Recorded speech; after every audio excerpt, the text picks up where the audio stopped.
Good morning. My name is Talmadge Heflin. I'm the director of the Center for Fiscal Policy at the Texas Public Policy Foundation. We appreciate you being here today. It's a hallmark day for the foundation, and that we unveiling the conservative Texas budget along with our 18 partners, which is a record high of organizations that have stood with us on the conservative Texas budget. That includes the 2021 budget being no more than 8% over the 18-19 budget. All funds $234.1 billion, and state funds $156.5 billion. We believe that there should be a tighter spending limit to be no more than population plus inflation. The legislature has been prudent the last two sessions in staying within that limit, and if they stay within the supplemental bill this time, it'll give a full 2 times. Provide local property tax relief. You know that all over the state, property taxes, even though it's a local tax, are runaway. We're advocating that would have a 2.5% rollback trigger for the local governmental entities. A business tax that has been a real onerous tax, the margins tax. We advocate completely abolishing it. Adopt a tax relief fund. You know that if you, especially in the House, during the debate of the appropriations bill, if you cut a program out, it just rolls down to be appropriated somewhere else. We believe that you should have a fund to put that money in so that it would reduce the tax rate. And then budget, the process is one that allows for increasing over what the last budget was. We believe that there should be a budget, secure budget transparency and accountability, and that we should have zero-based budgeting, and then have an audit that takes a look at how your money is being spent, so that you know how it's spent, and then you can advocate for either spending more or spending less. We appreciate the fact that Senator Campbell is standing with us today. In fact, Senator Campbell and Lieutenant Governor Patrick has allowed us to meet in their meeting room here today, and I'd like to get the Senator to make a few comments, if you would. Thank you. Yeah. Thanks. Thank you, Talmadge. You know, it's great to be partners with such a great group as the conservative members that we have here, and TPPF. So thank you for that. You know, as elected officials, we are entrusted by the people of Texas to be good stewards of their tax dollars. You want us to be good stewards of the tax dollars you put in, don't you? And that's what we all expect. Hardworking Texans have every right to make sure that the government that they've chosen will spend their dollars wisely and efficiently, and at all levels, federal, state, and local, as Talmadge was talking about. And what does that mean? What's that look like? No waste, no excesses, no corporate handout, no unsustainable promises or fiscally irresponsible decisions that have to be made up later with a revenue stream. So not on this Texan's watch, not on our governor's watch, and as Talmadge says, not on our lieutenant governor's watch. The Texas conservative budget that he laid out some points with is a reflection of our fiscally conservative priorities. Over the past 2 legislative sessions, under the Chairwoman Jane Nelson, Chairwoman of Finance, the Texas legislature has been prudent in our budgeting and saved taxpayers money. We've passed balanced budgets that have kept spending levels below population growth plus inflation, while still prioritizing funding for public schools and protected almost $4 billion worth of tax cuts that we've had in the past. Now, during all this time, people are still moving to Texas. More people are moving to Texas, and Texas yet has led the nation in job creation. In fact, over the past 12 months, we've created almost 400,000 jobs.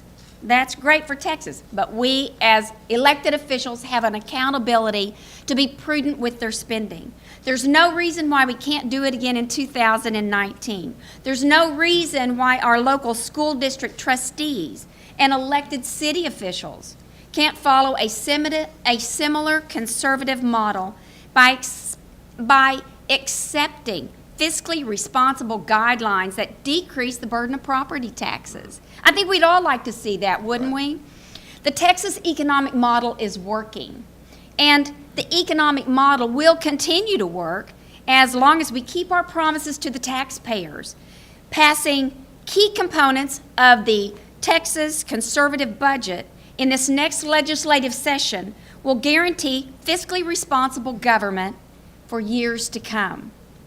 I look forward to working with the Texas Public Policy Foundation and members of the Conservative Coalition that are gathered here today to increase prosperity for Texas families and reduce the burden on property owners by decreasing their property taxes. Thank you so much for asking me to join with you all on this. Thank you for being here. Yes. Hi, my name is Dr. Vance Ginn. I'm the Senior Economist and Director of our Center for Economic Prosperity at the Texas Public Policy Foundation. The Texas model is one that's strong. It's relatively less government spending, relatively less tax burdens overall, and sensible regulation. But we have some problems. And these are things that we've outlined in our Texas Prosperity Promise at the Texas Public Policy Foundation and are the key items of the Conservative Texas Budget Coalition's priorities for next session, beginning with a conservative Texas budget that increases by no more than $234.1 billion. And that also puts in strict spending limits. You know, we don't have a revenue problem in Texas, we have a spending problem. And in order for us to control spending, we must do that at the state and the local level. There's a lot of talk out there about property taxes and whether it's the burden on the local level or the state level. And you know, ultimately what we need to talk about is these are burdens on taxpayers. The taxpayer pays property taxes and state taxes. We need to get that fundamental thing correct and accurate as we go forward when we're talking about the School Finance Commission that's meeting after this and things of that nature. But if we can limit spending, we can also cut taxes. Spending is the ultimate driver of taxation. And so we've looked at as a way to really eliminate nearly half the property tax burden in Texas, the school maintenance and operation portion, by limiting government spending, the state level, to 4%, while also limiting local level as well at 2.5%. And if you limit the state spending at 4%, we could use surplus dollars at the state level to buy down permanently the school maintenance and operation property tax every session until it's eliminated. That will allow for families to have more money in their pockets.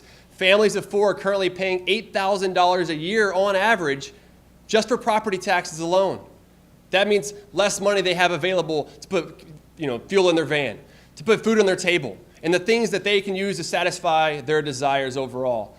We want people to prosper, and that's what the Conservative Texas Budget Coalition is all about. And it's the thing that we need to do to make sure that spending doesn't increase by more than $234.1 billion and allow for more prosperity in Texas and beyond. Thank you all for being here today. Hey, good morning, everyone. My name is Sam. I'm the Policy Director with Americans for Prosperity Texas. First of all, big thank you to TPPF for putting together this coalition, for Senator Campbell and the Lieutenant Governor's Office for having us down today. Like I said, I'm with Americans for Prosperity Texas. Who we are is we're a grassroots network of activists all across the state, and our mission is to break down barriers to people reaching their full potential, barriers to opportunity, barriers to achieving the American dream. And a quote that we like to throw around all the time is from Frederick Douglass, is we will partner with anyone to do good and no one to do harm, and we really mean that. So we're really excited to be part of this coalition today. Especially regarding the property taxes, taking on our broken property tax system. In particular, the fact that you have to gather tens of thousands of petitions just to trigger a rollback election isn't right. Tens of thousands of petitions, that's nearly impossible to do. It's hardly ever done, and we want to make a big change to that. That's going to give taxpayers more say in the process and make a stronger overall system. So looking forward to getting to work with everybody on the coalition, and thanks again for having us.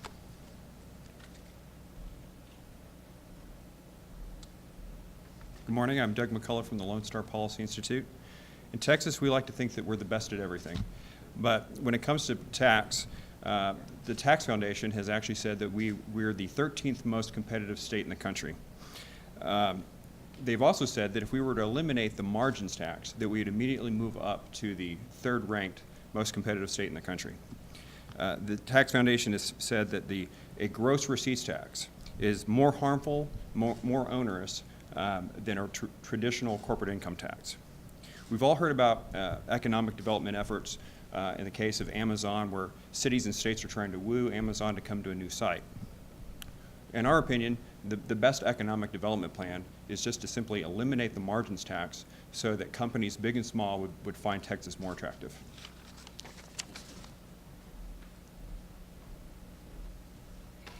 Good morning, everybody. And my name is Jennifer Quillin, and I'm with the Young Conservatives of Texas. I'm honored to be sitting on our state board as our financial director. The Young Conservatives of Texas is honored to be part of the Conservative Texas Budget Coalition. Our organization is a staunch supporter of limited government and responsible fiscal policies. We believe that passing a conservative budget and spending limit will help end excessive government spending that burdens taxpayers. President Calvin Coolidge once said, "I favor the policy of economy, not because I wish to save money, but because I wish to save people." Like President Coolidge, we support saving money where we can. As young adults, we do not want to be burdened with excessive taxation driven by excessive government spending while we are trying to start entering the workforce, paying off our college debt, buying a house, all the exciting parts that come with being an adult. The proposed Texas budget for 2018 and 2019 is $216.8 billion, and that's up 75% since 2004-2005. The population growth and inflation only equals to a 63% increase, so somewhere there is an 11.8% of something gone wrong. It also means that there should be 11.8% of our tax money going back into our pockets. More government spending means less consumer spending and more economic growth. Every dollar that the state government spends is a dollar that we could spend on something else or save for later. Slowing the growth, the government allows the free market to grow. The state budget is not black and white.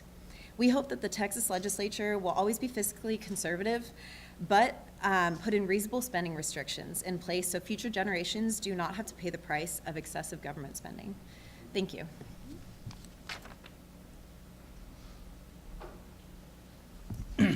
Hi, my name is Leonard Gilroy, and I'm the Director of Government Reform at Reason Foundation. We're a national think tank that advances free minds and free markets.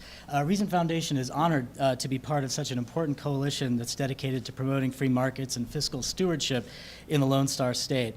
I'm going to speak for a moment about budget transparency, which is one of the key planks on the platform for the coalition. And Texas has certainly made some strides in this regard. For example, Texas is one of the states early on to create a database of government expenditures about a decade ago. You've had some process improvements to your budget, but there's still additional work to do. For example, the legislation that currently creates the state budget bundles individual programs into overly broad categories that make it difficult to track spending and evaluate the outcomes of programs. This makes it difficult to hold policymakers accountable for their budget practices. Hardworking Texas taxpayers deserve to know what their tax dollars are spent on. So to enhance transparency, the coalition recommends that the state shift to a program-based budgeting format that would detail each agency's revenue and expense by program, as well as list the revenue source next to the spending item. A more finely grained budget would benefit taxpayers by leading to more transparency and a greater chance to identify and then tackle thorny fiscal inefficiencies. And then additionally, there's a process problem that also inhibits transparency. The traditional budgeting process in Texas builds upon last year's budget in an almost autopilot fashion, assuming that last year's dollar was a good dollar spent, and then making next year's spending adjustments based from there. This so-called baseline budgeting approach effectively establishes a default position that state government will just continue to expand over time, representing an unsustainable approach to state fiscal management. Breaking this budget inertia requires a new approach, and the coalition recommends the use of zero-based budgeting, which is a complete review of each agency's budget, starting from scratch each budget cycle, to determine the performance and necessity of government programs. And that's not easy work, but it's well worth it to increase budget transparency and help legislators assure taxpayers that they are indeed being good stewards of their tax dollars. And then to assist that process, performance or efficiency audits that assess the outcomes per dollar spent on individual programs and overall progress towards the agency's goals are a proven way to save taxpayer money as they consider the economics, the efficiency, and the effectiveness of the programs being audited. And blending those two things together, performance assessment and zero-based budgeting, really yields a powerful tool to drive performance-based government and ensure that the state's top priorities are appropriately funded and that only the most effective programs continue to receive budget support. And integrating these two things into the budget will ultimately restrain the growth of the budget, identify waste and other opportunities for reform, and relieve pressure for additional tax increases and fees. And with that, I will conclude my remarks. Thank you.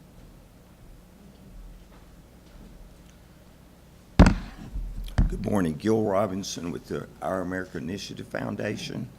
I want to thank Vance for inviting us to belong again to this coalition, which I believe is our 4th or 5th time, and my Senator Campbell for working hard to keep spending low.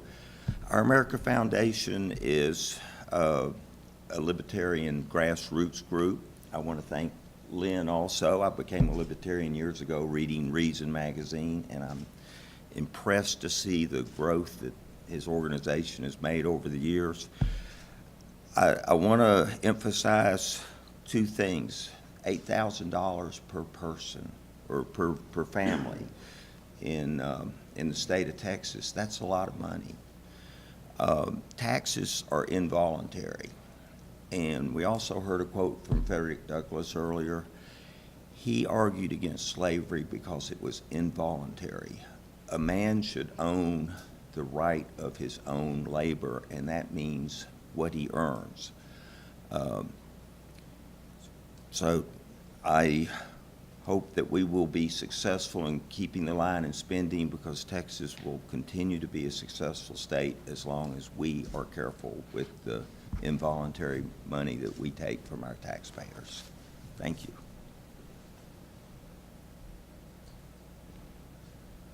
Well, you've heard from our coalition partners. As you know, in second Tuesday of January 2019, the legislature will be back in session, and it tends to put the focus on the legislative process and spending as if it's their money.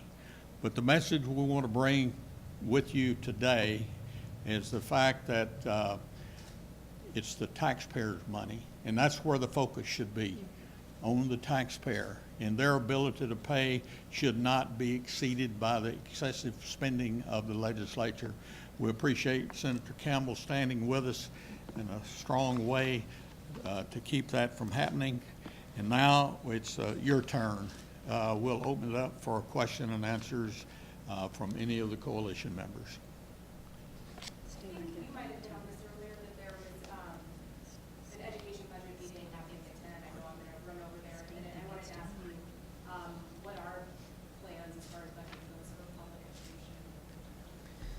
education? So with public education, I mean, one of the things about our overall plan is we're saying, look, there's room to increase the size of government, but let's not grow it by more than the needs that are out there, which we've measured through population and inflation. And if we're able to keep spending in line, we can provide more property tax relief in the process. And so I think if we're able to do that and really zone in on different areas that maybe there is waste and abuse that's in the school system today that we need to look at. But as long as we're increasing enrollment growth, increasing spending for enrollment growth and things of that nature, and keep spending overall below population inflation, that's what we're looking at here. And do you think, sorry. It's okay. Do you think that these property tax increases are affecting how schools are being funded? Well, I mean, ultimately, it's all the same taxpayers that are paying, whether it's for property taxes or state taxes overall. But in general, what we have seen is that education funding is up over time. When you look at just the last decade plus, it's up over 7%. And so and that's an inflation-adjusted, student-centered, or per student dollars. So whenever education funding is already up, we need to think about, are those dollars spent wisely? And really look at that. And I know the Texas School Finance Commission is looking at that very issue and seeing where we should get those funds to come from. And hopefully that we can move away from property taxes and towards more of a more efficient tax system and that allows for education to be funded efficiently and to make sure that students have the best opportunities to get a better education and be able to prosper over time. Other questions? The 2.5% property tax cap, does that apply to schools under your proposal? Or just city and counties? No. That'll be for cities, counties, and special districts, is what that'll apply to. Yes, sir. So it sounds like, based on what you're saying, I've heard you sort of plug, on the property tax side, plug both the governor's plan and the paper TPPF released a few months ago on M&O. Are you saying if we follow the recommendations, there'll be room to do both? Yeah.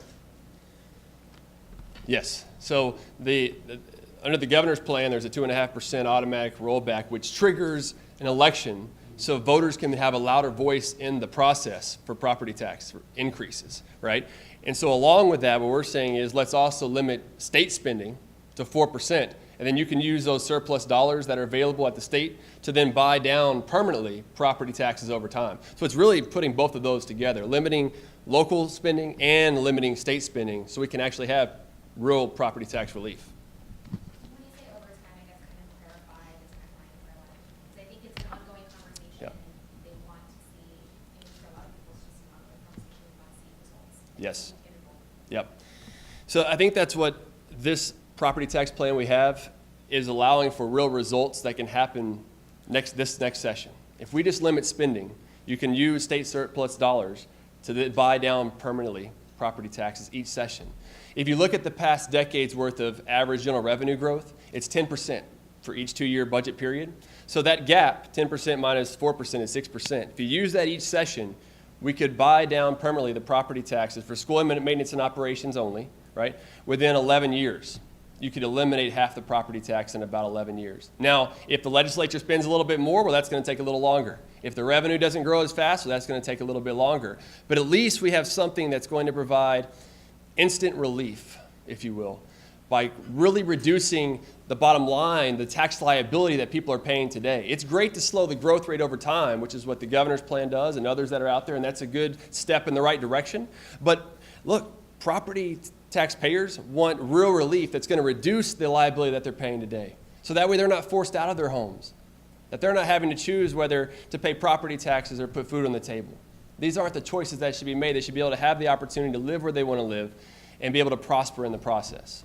And by limiting spending, we can do that. You talked about eliminating the franchise tax. Where's the $3.7 billion in the budget and If you eliminate the margin tax or franchise tax, the growth in the economy will take up that amount. The legislature should be looking at ways to reduce the budget, and for a short term, they could make some spending cuts, but then the data that we've seen is that if you eliminate the margins tax or franchise tax, the growth in the economy will take up that amount. But that wouldn't be immediate. I mean, do you have proposals in terms of what you would like to see cut in Well, the short term? part of the using surplus funds would take up some of the immediate impact on that. Also, the legislature should be looking at ways to reduce spending, and that would be another way to take up the immediate impact of the margin tax. Other questions? Thank you very much for being here today. We look forward to hearing the message as it gets out there. We'll continue with our partners to push to accommodate or to accomplish the mission that we've laid out here. We thank Senator Campbell for being a part of seeing to it that we're able to accomplish that mission. And we look forward to seeing you after the second Tuesday in January of next year. Thank you.